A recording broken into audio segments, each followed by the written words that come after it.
લક્ષ્ય ન્યૂઝ, એક નજર, એક લક્ષ્ય.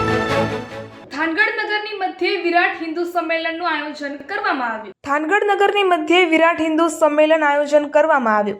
શ્રી સરસ્વતી વિદ્યા મંદિરના પ્રાંગણમાં વિરાટ હિન્દુ સંમેલનનું આયોજન કરવામાં આવ્યું હતું.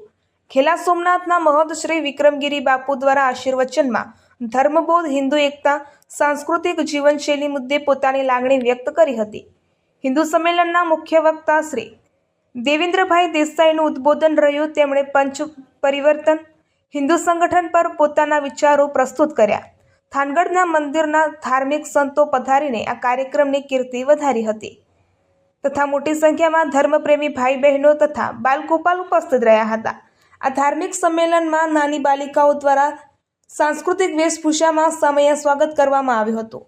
શિશુ મંદિર તરફથી બાળકોને અનેક વેશભૂષામાં ભગવાનના રૂપમાં હાજરી આપી મંત્રમુગ્ધ કરેલ. હિન્દુ સંમેલનમાં તમામ જ્ઞાતિના સજ્જનો, શ્રેષ્ઠી, પ્રબુદ્ધ નાગરિકો અને સેવાભાવી સંસ્થાઓનો સહયોગ રહ્યો હતો.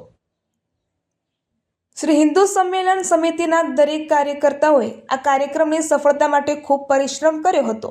રિપોર્ટર જયેશભાઈ મોરી. આજે રાષ્ટ્રીય સ્વયંસેવક સંઘની શતાબ્દી નિમિત્તે જે કાર્યક્રમો નિર્ધારિત થયા છે એમાંનો સમાજ જાગરણનો એક કાર્યક્રમ એટલે વિરાટ હિન્દુ સંમેલન.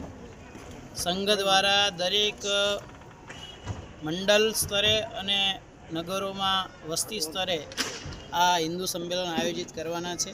આજે થાનગઢ નગરના કાર્યકર્તાઓ, સમાજના સૌ સહયોગી કાર્યકર્તાઓએ સાથે મળીને હિન્દુ સંમેલન સમિતિની રચના કરી અને આવો ઉત્તમ કાર્યક્રમ પાર પાડ્યો. મોટી સંખ્યામાં થાનગઢ નગરમાંથી ગ્રામજનો, નગરજનો, ભાઈઓ, બહેનો અને બાળકો ઉપસ્થિત રહ્યા. ભારતીય પરંપરાગત પોશાકમાં, વેશભૂષામાં ઉપસ્થિત રહ્યા. એ બદલ હું સૌ કાર્યકર્તાઓને, સમાજના સૌ શ્રેષ્ઠીઓને, સૌ સમિતિના સદસ્યોને અભિનંદન પાઠવું છું. અને જેમ બાપુએ આગળ વાત કરી એમ પંચ પરિવર્તન સમાજના આચરણમાં સ્થાપિત થાય એવો જે સંઘનો પ્રયત્ન છે એ આપણા સૌના પરિશ્રમથી ફળીભૂત થાય એવો એક નાનકડો આગ્રહ આપણા સૌ સમક્ષ વ્યક્ત કરું છું. ભારત માતા કી જય.